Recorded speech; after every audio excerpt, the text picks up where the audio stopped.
Criminal కేసులు ఎదుర్కొంటున్న ఏకైక ముఖ్యమంత్రిగా దేశంలో పేరొందిన రేవంత్ రెడ్డి గారు, ఆయన్నే ముఖ్యమంత్రి, ఆయన్నే హోంమంత్రి అయ్యి సాగిస్తున్న ఈ దుర్మార్గపు దౌర్జన్యకరమైన పాలన ఏదైతుందో ఆ పాలన వల్ల రాష్ట్రం అతలాకుతలం అవుతుందని చెప్పేసి ఈరోజు మేమందరం కూడా డీజీపీ గారికి నివేదించడం జరిగింది.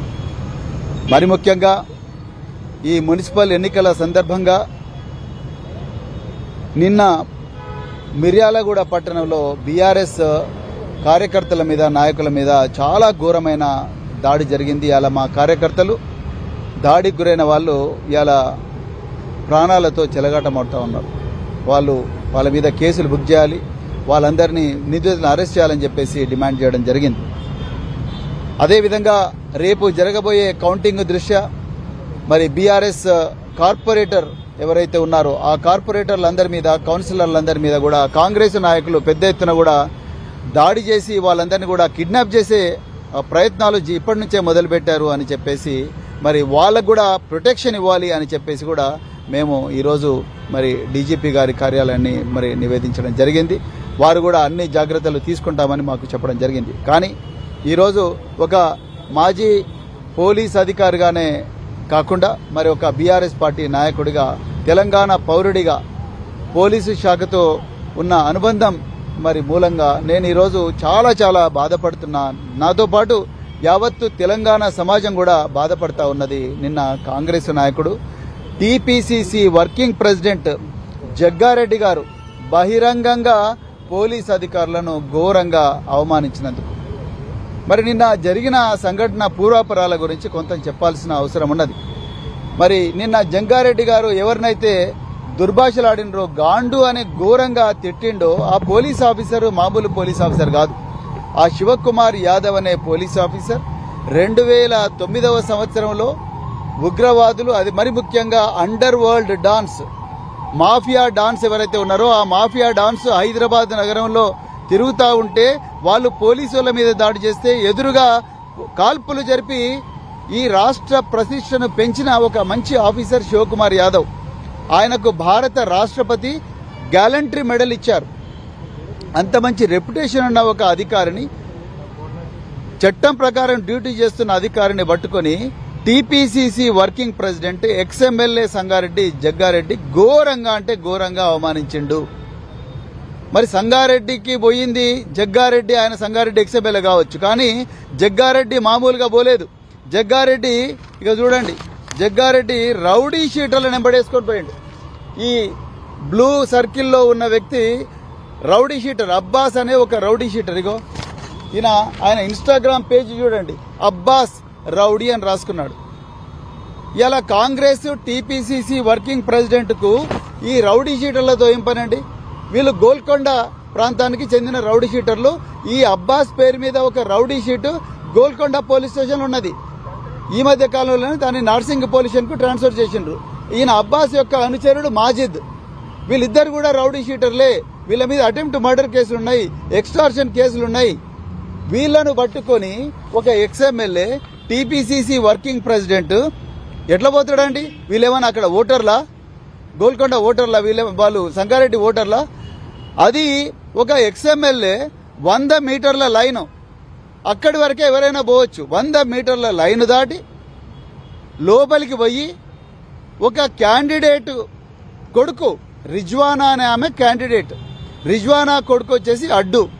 ఆ అడ్డు 5 సార్లు నువ్వు ఇక్కడ పని లేదు, మీ అమ్మ క్యాండిడేట్, నువ్వు ఇక్కడ ఉండాల్సిన అవసరం లేదు, నువ్వు బయటికి వెళ్ళిపో, ఆ 100 మీటర్లు దాటి బయటికి పో అని పోలీసు వాళ్ళు అంటే పోకుండా అక్కడనే ఉంటే 5 సార్లు చెప్పినా వినకపోతే అతన్ని తీసుకొచ్చి బయట దొబ్బి బయట పెట్టేస్తే దానికి ఎక్స్ఎమ్మెల్యే జగ్గారెడ్డి వచ్చి రౌడీ షీటర్లతోని వచ్చి, టీపీసీసీ వర్కింగ్ ప్రెసిడెంట్ రౌడీ షీటర్లతో వచ్చి నానా దుర్భాషలు ఆడిండు.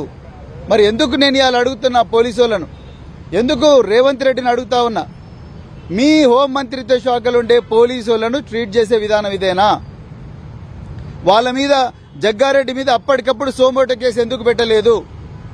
జగ్గారెడ్డిని అప్పటికప్పుడు గల్ల పట్టుకొని పోలీస్ స్టేషన్లు ఎందుకు పడేయలేదు? ఆ రౌడీ షీటర్లను పోలీస్ స్టేషన్లు ఎందుకు పడేయలేదు? మీరు మరి ఎన్టీవీ కేసులో ఏం చేసిండ్రు?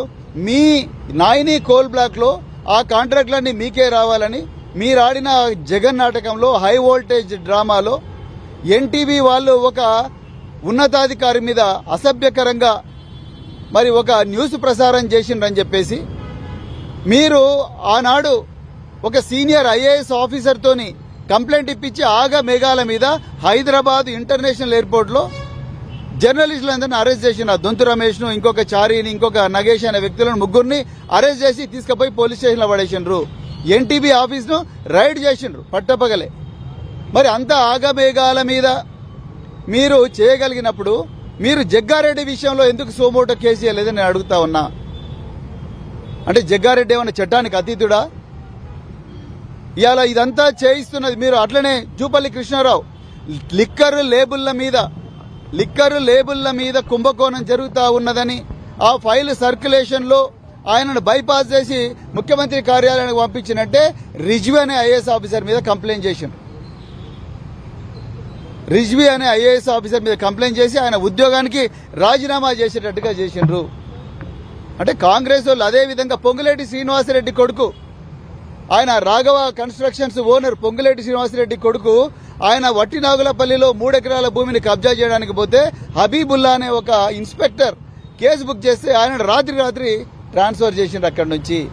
అంటే రేవంత్ రెడ్డి గారు మీరు ఏం సంకేతం ఇస్తా ఉన్నారు తెలంగాణ పోలీసులకు, తెలంగాణ ప్రజలకు? అంటే నేను ఎట్లయితే తిడుతున్నానో మీరు కూడా పోలీసు వాళ్ళని అట్లనే తిట్టండి, మీరు కూడా అట్లనే తిట్టండి పోలీసు వాళ్ళని మీరు సంకేతం ఇస్తున్నారు. మిమ్మల్ని చూసుకొనే మీ మంత్రులు, మీ ఎమ్మెల్యేలు అందరు కూడా ఇవాళ పోలీసు వాళ్ళని తిడతా ఉన్నారు, ప్రభుత్వ అధికారులను తిడతా ఉన్నారు. లేకపోతే ఏం భాష ఉండదు? జగ్గారెడ్డి గారు మీకేమన్నా సంస్కారం ఏమన్నా ఉన్నదా? ఏం భాష మీరు మాట్లాడుతున్నది? ఇప్పటి వరకు కూడా జగ్గారెడ్డిని ఎందుకు ఇంతవరకు పోలీసు వాళ్ళు అరెస్ట్ చేయలేదు? డీజీపీ గారిని అడుగుతా ఉన్నా, హోమ్ మినిస్టర్ని అడిగే పరిస్థితి లేదు. ఎందుకంటే హోమ్ మినిస్టరే ఇవాళ ఇవన్నీ నేర్పిస్తున్నాడు వాళ్ళ మంత్రులకు. గాంధీ భవన్ల గురించి నాకు ఇప్పటికీ డౌట్ ఉన్నది. చాలా మంది కాంగ్రెస్ నాయకులు గంజాయి దాగొచ్చి రోడ్ల మీద ఈ విధంగా ప్రభుత్వ అధికారుల మీద దుర్భాషలు ఆడుతూ ఉన్నారు. లేకపోతే ఎట్లా ఆయన మాట్లాడతాడు? అంత ఘోరమైన భాష. హోంగార్డులు ఏం పాపం చేసిండ్రు? వాళ్ళు రెక్కాడితే డొక్కాడని కుటుంబాల నుంచి వచ్చి ఉంటారు. అరకొర జీతాలతోని రాత్రింబవళ్ళు పనిచేస్తూ ఉంటారు. మీరు మీ అయ్యవ్వకు పుట్టినోళ్ళు అయితే మీరు ఇట్లా చేస్తారా? మీ సంగతి చూస్తా బిడ్డ, మీరు ఎట్లా ఉద్యోగం చేస్తారు అని ఒక ఎక్స్ఎమ్మెల్యే మాట్లాడితే, టీపీసీసీ వర్కింగ్ ప్రెసిడెంట్ మాట్లాడితే ప్రజలు పోయి ఎవరికి చెప్పుకోవాలి? పోలీసు వాళ్ళు ఎందుకు జగ్గారెడ్డిని ఇప్పటి వరకు జైలు పడేయలేదు? ఎందుకు ఆయన మీద పీడీ యాక్ట్ పెట్టలేదు? ఎందుకు ధర్మపురి అరవింద్ని ఇంతవరకు జైల్లో పడలేదు? ధర్మపురి అరవింద్ ఒక ఎంపీ ఎట్లా మాట్లాడతాడు? అరే లోపలికి పోయి పోలీసు వాళ్ళని తన్నుకుంటా తీసుకురండి నేను చూసుకుంటా అని అంటాడా? బూత్ లోపలికి పోయి పోలీసు వాళ్ళని తన్నుకుంటా తీసుకురాబోండి నేను చూస్తా అంటాడా? ఒక సిట్టింగ్ ఎంపీ నేను పోలీసు వాళ్ళని తన్నుకుంటా తీసుకురండి అంటే ఇంకా ఎక్కడున్నది లా అండ్ ఆర్డర్? కేసీఆర్ గారి హయాంలో ఇట్లాంటివి ఎప్పుడు కూడా జరగలేదు. కేసీఆర్ గారు పోలీసు శాఖ ప్రతిష్ట పెంచిండ్రు.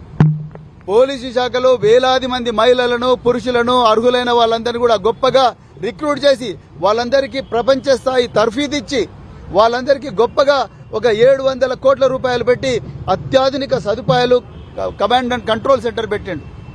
అదేవిధంగా పెట్రోల్ వెహికల్స్ ఇచ్చిండు, 10 లక్షల సీసీటీవీ కెమెరాలు ఇచ్చిండు, షీ టీంలు పెట్టిండు.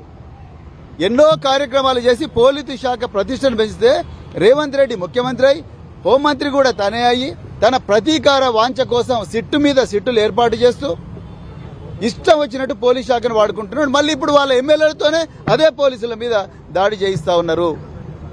అదేవిధంగా ఈరోజు డీజీపీ గారికి ఇంకొక రిప్రజెంటేషన్ కూడా మేము ఇచ్చినాం.